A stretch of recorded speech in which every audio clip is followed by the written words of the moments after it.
소고기에는 라이신 등 성장에 필요한 모든 필수 아미노산이 풍부하게 들어있어 성장기 어린이들에게 소고기는 최고의 식품 중 하나이다.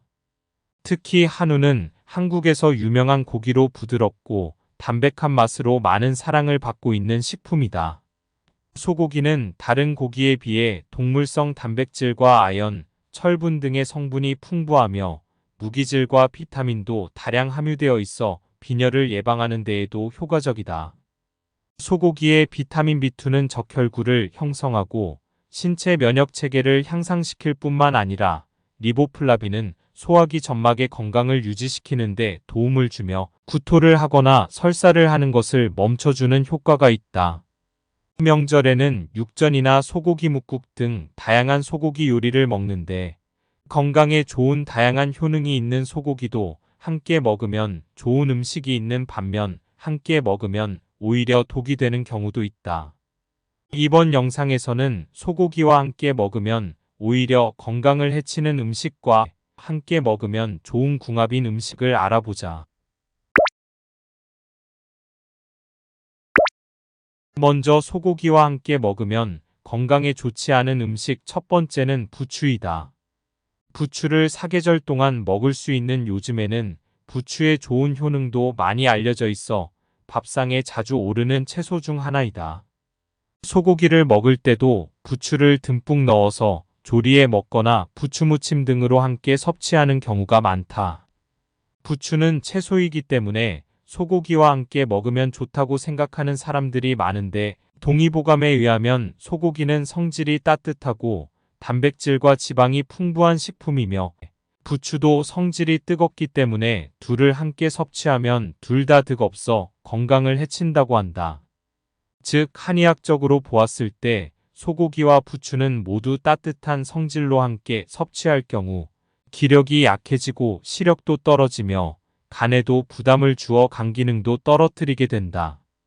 또한 위 점막을 자극하여 통증이 발생하고 위장장애는 물론 심할 경우 위에 염증이 생길 수도 있어 더욱 주의가 필요한데 평소 몸에 열이 많은 사람들의 경우 두 음식을 함께 섭취하게 되면 발열이나 소화불량, 두통, 설사 등의 증상이 나타날 위험도 있다.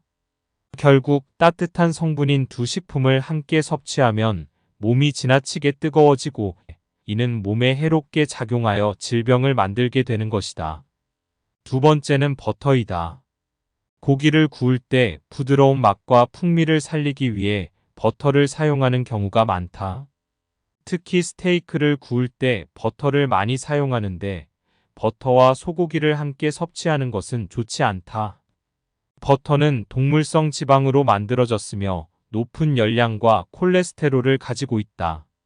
소고기만으로도 이미 풍부한 지방질이 함유되어 있는데 지방인 버터까지 추가된다면 맛은 좋더라도 건강에는 악영향을 줄 수 있다.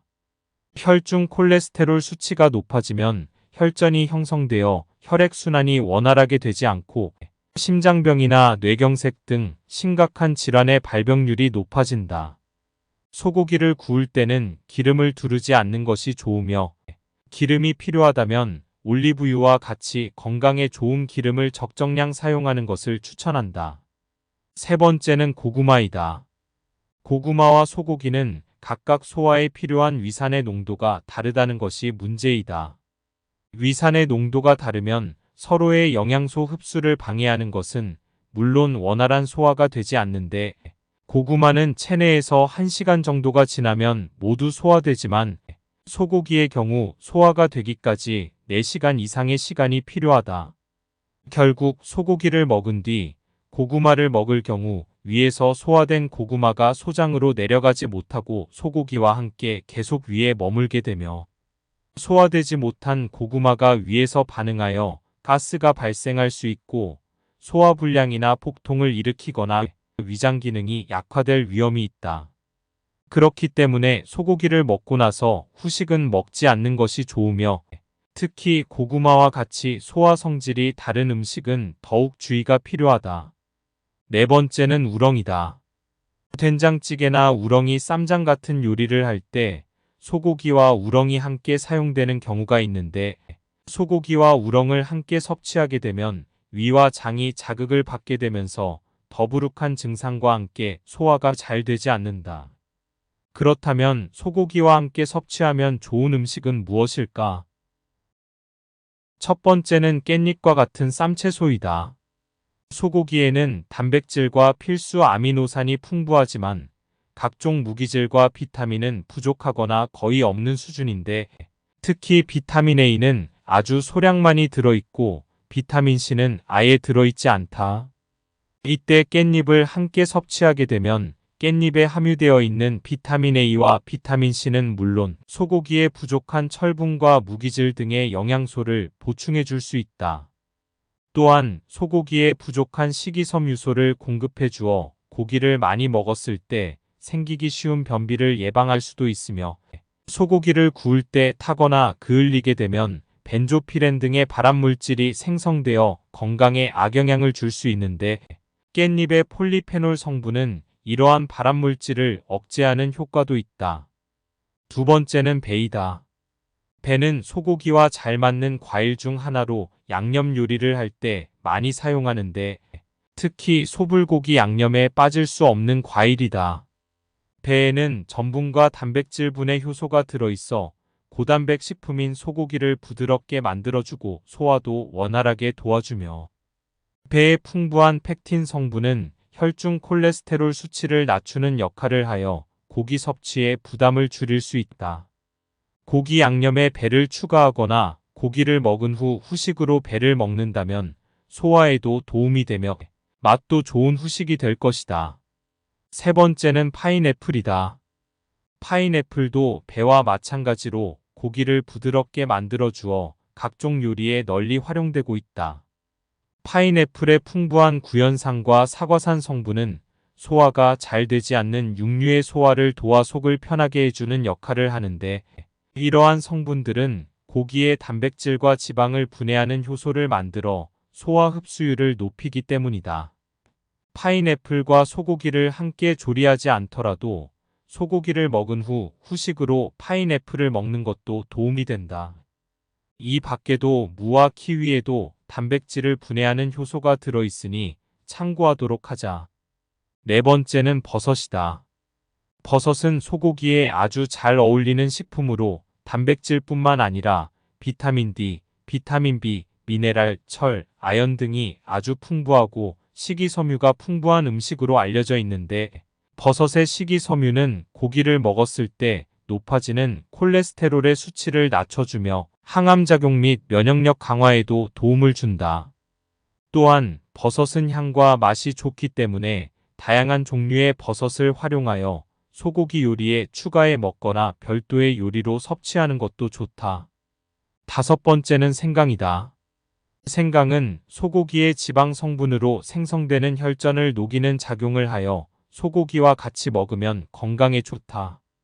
특히 소고기의 지방은 사람의 체온과 같은 36.5도에서 분해가 되지 않고 혈액 속으로 들어가 혈전을 생성할 위험이 있는데, 덴마크 오덴세 대학의 한 연구에 따르면 생강의 진저롤 성분은 담즙의 분비를 촉진시켜 혈액 내 콜레스테롤을 낮추고 혈소판 응집을 억제하여 혈전의 생성을 막는 효능이 있다고 한다.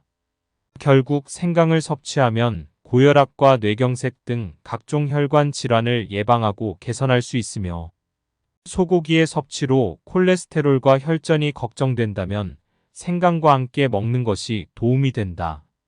생강은 그냥 먹기 어렵기 때문에 소고기를 먹은 후 생강차를 마시는 것을 추천한다. 여섯 번째는 양파이다. 양파의 퀘르세틴 성분은 혈관에 쌓이는 지방, 콜레스테롤, 노폐물 등을 막아주는 역할을 하기 때문에 소고기 섭취로 인해 콜레스테롤이 쌓이는 것을 방지해 줄 수 있다. 일곱 번째는 피망과 파프리카이다. 피망이나 파프리카는 소고기의 산성 성분과 부족한 영양소를 보완해 줄 수 있는 채소이다. 소고기는 대표적인 산성식품으로 섭취 후 체내에서 연소될 때 산을 형성하는 물질이 생성되는데, 우리 몸은 알칼리성과 산성의 비중이 8대2일 때 가장 이상적이기 때문에 산성인 소고기를 먹을 때 알칼리성 식품과 함께 섭취한다면 부족한 비타민 A와 비타민 C를 보충할 수 있을 뿐만 아니라 소고기의 산성 성분을 보완하여 건강에 도움이 된다. 피망이나 파프리카를 소고기와 함께 구워 먹거나 소고기 샐러드처럼 먹는다면 맛과 영양 모두 지킬 수 있다. 소고기는 비싸서 자주는 못 먹지만 명절에는 쉽게 볼 수 있는 음식이다. 이번 명절에는 궁합이 좋은 음식과 함께 더욱 건강하고 맛있게 먹도록 하자.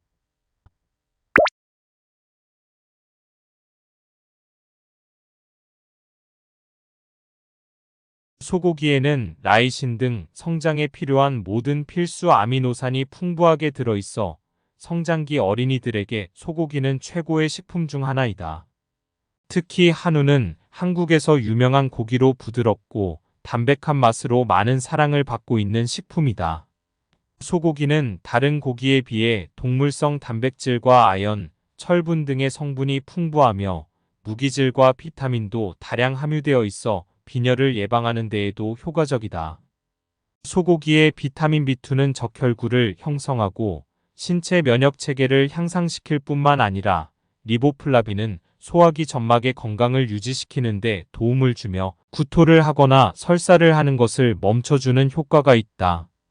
명절에는 육전이나 소고기 뭇국 등 다양한 소고기 요리를 먹는데 건강에 좋은 다양한 효능이 있는 소고기도 함께 먹으면 좋은 음식이 있는 반면 함께 먹으면 오히려 독이 되는 경우도 있다. 이번 영상에서는 소고기와 함께 먹으면 오히려 건강을 해치는 음식과 함께 먹으면 좋은 궁합인 음식을 알아보자. 먼저 소고기와 함께 먹으면 건강에 좋지 않은 음식 첫 번째는 부추이다. 부추를 사계절 동안 먹을 수 있는 요즘에는 부추의 좋은 효능도 많이 알려져 있어 밥상에 자주 오르는 채소 중 하나이다. 소고기를 먹을 때도 부추를 듬뿍 넣어서 조리해 먹거나 부추무침 등으로 함께 섭취하는 경우가 많다. 부추는 채소이기 때문에 소고기와 함께 먹으면 좋다고 생각하는 사람들이 많은데 동의보감에 의하면 소고기는 성질이 따뜻하고 단백질과 지방이 풍부한 식품이며 부추도 성질이 뜨겁기 때문에 둘을 함께 섭취하면 둘 다 득없어 건강을 해친다고 한다. 즉 한의학적으로 보았을 때 소고기와 부추는 모두 따뜻한 성질로 함께 섭취할 경우 기력이 약해지고 시력도 떨어지며 간에도 부담을 주어 간 기능도 떨어뜨리게 된다. 또한 위 점막을 자극하여 통증이 발생하고 위장장애는 물론 심할 경우 위에 염증이 생길 수도 있어 더욱 주의가 필요한데 평소 몸에 열이 많은 사람들의 경우 두 음식을 함께 섭취하게 되면 발열이나 소화불량, 두통, 설사 등의 증상이 나타날 위험도 있다. 결국 따뜻한 성분인 두 식품을 함께 섭취하면 몸이 지나치게 뜨거워지고 이는 몸에 해롭게 작용하여 질병을 만들게 되는 것이다. 두 번째는 버터이다. 고기를 구울 때 부드러운 맛과 풍미를 살리기 위해 버터를 사용하는 경우가 많다. 특히 스테이크를 구울 때 버터를 많이 사용하는데 버터와 소고기를 함께 섭취하는 것은 좋지 않다. 버터는 동물성 지방으로 만들어졌으며 높은 열량과 콜레스테롤을 가지고 있다. 소고기만으로도 이미 풍부한 지방질이 함유되어 있는데 지방인 버터까지 추가된다면 맛은 좋더라도 건강에는 악영향을 줄 수 있다. 혈중 콜레스테롤 수치가 높아지면 혈전이 형성되어 혈액순환이 원활하게 되지 않고 심장병이나 뇌경색 등 심각한 질환의 발병률이 높아진다. 소고기를 구울 때는 기름을 두르지 않는 것이 좋으며 기름이 필요하다면 올리브유와 같이 건강에 좋은 기름을 적정량 사용하는 것을 추천한다. 세 번째는 고구마이다. 고구마와 소고기는 각각 소화에 필요한 위산의 농도가 다르다는 것이 문제이다. 위산의 농도가 다르면 서로의 영양소 흡수를 방해하는 것은 물론 원활한 소화가 되지 않는데 고구마는 체내에서 1시간 정도가 지나면 모두 소화되지만 소고기의 경우 소화가 되기까지 4시간 이상의 시간이 필요하다.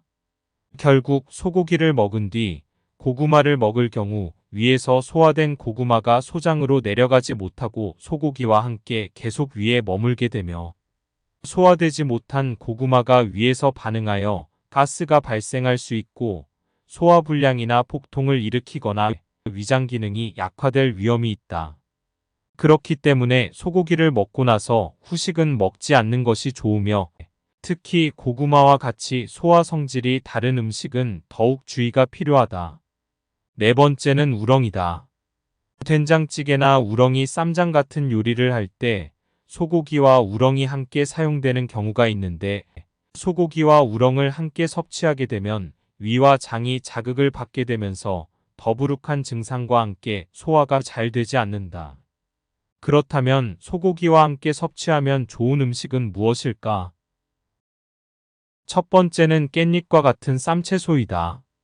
소고기에는 단백질과 필수 아미노산이 풍부하지만 각종 무기질과 비타민은 부족하거나 거의 없는 수준인데 특히 비타민 A는 아주 소량만이 들어있고 비타민 C는 아예 들어있지 않다. 이때 깻잎을 함께 섭취하게 되면 깻잎에 함유되어 있는 비타민 A와 비타민 C는 물론 소고기에 부족한 철분과 무기질 등의 영양소를 보충해 줄 수 있다. 또한 소고기에 부족한 식이섬유소를 공급해 주어 고기를 많이 먹었을 때 생기기 쉬운 변비를 예방할 수도 있으며 소고기를 구울 때 타거나 그을리게 되면 벤조피렌 등의 발암물질이 생성되어 건강에 악영향을 줄 수 있는데 깻잎의 폴리페놀 성분은 이러한 발암물질을 억제하는 효과도 있다. 두 번째는 배이다.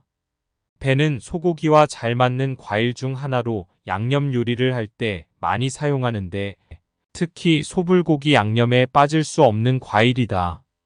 배에는 전분과 단백질분해 효소가 들어있어 고단백 식품인 소고기를 부드럽게 만들어주고 소화도 원활하게 도와주며 배의 풍부한 펙틴 성분은 혈중 콜레스테롤 수치를 낮추는 역할을 하여 고기 섭취에 부담을 줄일 수 있다. 고기 양념에 배를 추가하거나 고기를 먹은 후 후식으로 배를 먹는다면 소화에도 도움이 되며 맛도 좋은 후식이 될 것이다. 세 번째는 파인애플이다. 파인애플도 배와 마찬가지로 고기를 부드럽게 만들어 주어 각종 요리에 널리 활용되고 있다. 파인애플의 풍부한 구연산과 사과산 성분은 소화가 잘 되지 않는 육류의 소화를 도와 속을 편하게 해주는 역할을 하는데 이러한 성분들은 고기의 단백질과 지방을 분해하는 효소를 만들어 소화 흡수율을 높이기 때문이다. 파인애플과 소고기를 함께 조리하지 않더라도 소고기를 먹은 후 후식으로 파인애플을 먹는 것도 도움이 된다. 이 밖에도 무와 키위에도 단백질을 분해하는 효소가 들어있으니 참고하도록 하자.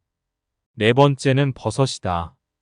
버섯은 소고기에 아주 잘 어울리는 식품으로 단백질뿐만 아니라 비타민 D, 비타민 B, 미네랄, 철, 아연 등이 아주 풍부하고 식이섬유가 풍부한 음식으로 알려져 있는데 버섯의 식이섬유는 고기를 먹었을 때 높아지는 콜레스테롤의 수치를 낮춰주며 항암작용 및 면역력 강화에도 도움을 준다. 또한 버섯은 향과 맛이 좋기 때문에 다양한 종류의 버섯을 활용하여 소고기 요리에 추가해 먹거나 별도의 요리로 섭취하는 것도 좋다. 다섯 번째는 생강이다. 생강은 소고기의 지방 성분으로 생성되는 혈전을 녹이는 작용을 하여 소고기와 같이 먹으면 건강에 좋다. 특히 소고기의 지방은 사람의 체온과 같은 36.5도에서 분해가 되지 않고 혈액 속으로 들어가 혈전을 생성할 위험이 있는데 덴마크 오덴세 대학의 한 연구에 따르면 생강의 진저롤 성분은 담즙의 분비를 촉진시켜 혈액 내 콜레스테롤을 낮추고 혈소판 응집을 억제하여 혈전의 생성을 막는 효능이 있다고 한다. 결국 생강을 섭취하면 고혈압과 뇌경색 등 각종 혈관 질환을 예방하고 개선할 수 있으며 소고기의 섭취로 콜레스테롤과 혈전이 걱정된다면 생강과 함께 먹는 것이 도움이 된다. 생강은 그냥 먹기 어렵기 때문에 소고기를 먹은 후 생강차를 마시는 것을 추천한다. 여섯 번째는 양파이다. 양파의 퀘르세틴 성분은 혈관에 쌓이는 지방, 콜레스테롤, 노폐물 등을 막아주는 역할을 하기 때문에 소고기 섭취로 인해 콜레스테롤이 쌓이는 것을 방지해 줄 수 있다. 일곱 번째는 피망과 파프리카이다. 피망이나 파프리카는 소고기의 산성 성분과 부족한 영양소를 보완해 줄 수 있는 채소이다. 소고기는 대표적인 산성식품으로 섭취 후 체내에서 연소될 때 산을 형성하는 물질이 생성되는데 우리 몸은 알칼리성과 산성의 비중이 8대 2일 때 가장 이상적이기 때문에 산성인 소고기를 먹을 때 알칼리성 식품과 함께 섭취한다면 부족한 비타민 A와 비타민 C를 보충할 수 있을 뿐만 아니라 소고기의 산성 성분을 보완하여 건강에 도움이 된다. 피망이나 파프리카를 소고기와 함께 구워 먹거나 소고기 샐러드처럼 먹는다면 맛과 영양 모두 지킬 수 있다. 소고기는 비싸서 자주는 못 먹지만 명절에는 쉽게 볼 수 있는 음식이다. 이번 명절에는 궁합이 좋은 음식과 함께 더욱 건강하고 맛있게 먹도록 하자.